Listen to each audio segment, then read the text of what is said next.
Right. to go ahead and talk a little bit about T-Pain. Okay. Basically, T-Pain came from a family-orientated house. We had 5 kids in the household, but we pretty much was the community for the neighborhood. Okay. We were the community center. Everybody came to the house to eat, sleep, look for counseling, look for help. We ran a boys program out of our house. Wow. And at the same time, he became interested in music, and so we ran a studio out of our house. Okay. So it was never a time that, trust me, that we didn't have a house full of other people's children. They would always call our house saying, is Sad home? No, but he should be. You want me to tell him to come on home? That type of stuff. But he, no, hold on for a minute. But we always ran a community-based home. Right. And I guess from that came our personalities that flowed over into the children that came into our household. Our kids, they developed, a sense of togetherness, I guess, a sense of, wanting to help other people because that's what we showed them. Wow. So he developed that, and we got into the music thing, and he was interested in music, so we encouraged him. We, supported him. We bought all of his equipment. We sacrificed. We lost vehicles. We did whatever it took in order to be able to keep him going into his music, world. So, we used to always tell him, when you get to be famous, you better buy me a car. Hello. You get me famous, I want a house and Right. some of this things. And trust me, he's come through with all of it. Right. And he's that type of person that you talk about behind the scene. He helps, he gives, and he does what he's supposed to be doing for the community. And, he reaches back. Outstanding. He reaches back. So, we feel proud that we raised him to be the type of person he is. And I do keep him grounded.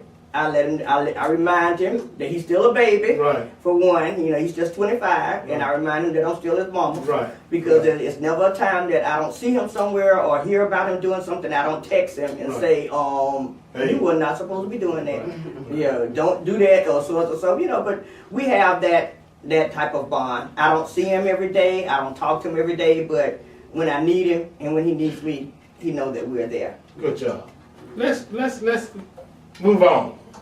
Let's move on, and I guess you might need to, Mrs.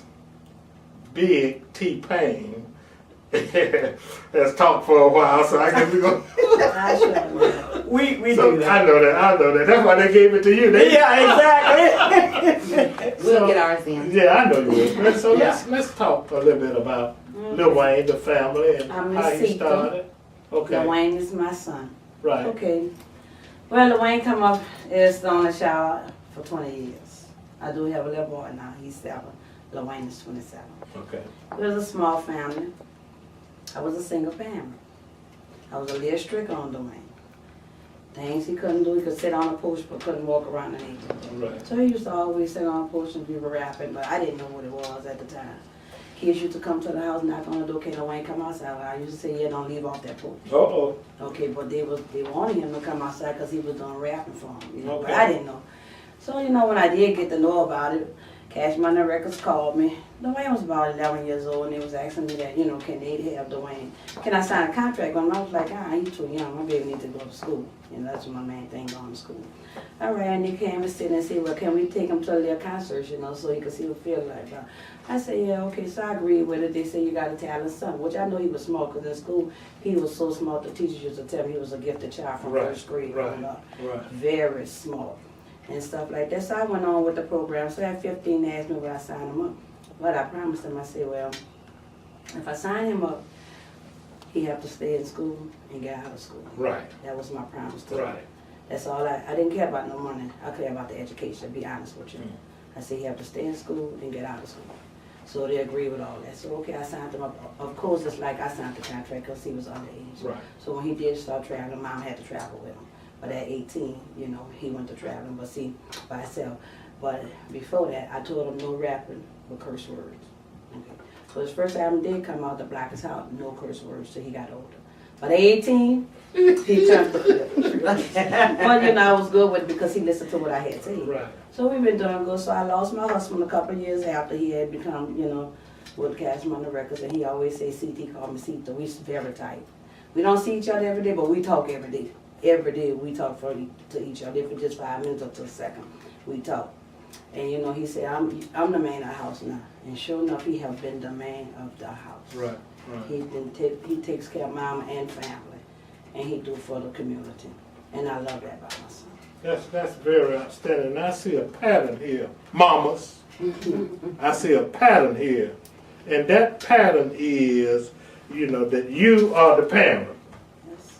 and this is for the mamas out here, both single and married. I think there's a lesson that's to be learned from the two stories that we've already heard as it relates to you have to have control. Not only that, you got to realize the importance of education and giving. And I applaud that, and I'm sure that you all do. This is a call to action. Call to action. And I'm your host, Alex Habersham, and I got some, I don't know, the moms of some rather famous guys that some of y'all may have heard of. People like Lil Wayne and T-Pain and Neo. Maybe a couple of you have heard of them. And I was telling Miss Lorraine that I just happened to have been watching The Essence, and I'm sure it was recorded. And Neo was off the chain, man. And, Neo, and then, see, Brooke King, I might be a little over 40. Just a little. Just a little. Just a little. Couple of years. A couple of years. But, I found it enjoyable, and oftentimes, when an artist can kind of transcend, age, then it becomes special. So I'm going to give the mic, open the mic for Miss Lorraine over here, who's Neo's mother, and I was talking to a young lady in my office today, and I didn't know that, and we're going to get back to the show too, because that's important. I know you all. Oh, no, we good. Yeah, okay. You all want to lunch that, but they told me that brother Neo, has done some writing, and for other artists, and that he has just been involved from more than just an entertainment or doing shows. That he's done some of the background work and the leg work. And let me say this quickly, and I want everybody out there to hear this. Everybody has a talent. That's true. God gives, and I'm not a preacher. I know people have. Are you a preacher? Huh? No, I'm not a preacher. I play with a lot of things, but the good Lord. I know. But the point is that God gives everybody a talent. And I think that what this says, if somehow one can come up with the kind of combination and cooperation that from both ends, and in your cases, the son had the talent, but they still needed to be controlled. Right. They still needed to be supported. Right. Education still needed to be emphasized. Then I think it can lead to great things. So let's talk a little bit about Neo. Okay, well, Neo, I call him Shamir. Shamir, okay. Shamir. He doesn't like for me to refer to him as Neo. He wasn't born Neo. Neo is his stage persona. Okay. And there's a little difference between Neo and Shamir. When he's on stage, he's doing his thing, but when he's not on stage, he's still my little boy, my only son. Right. So he comes from his background. His family background is involved in music.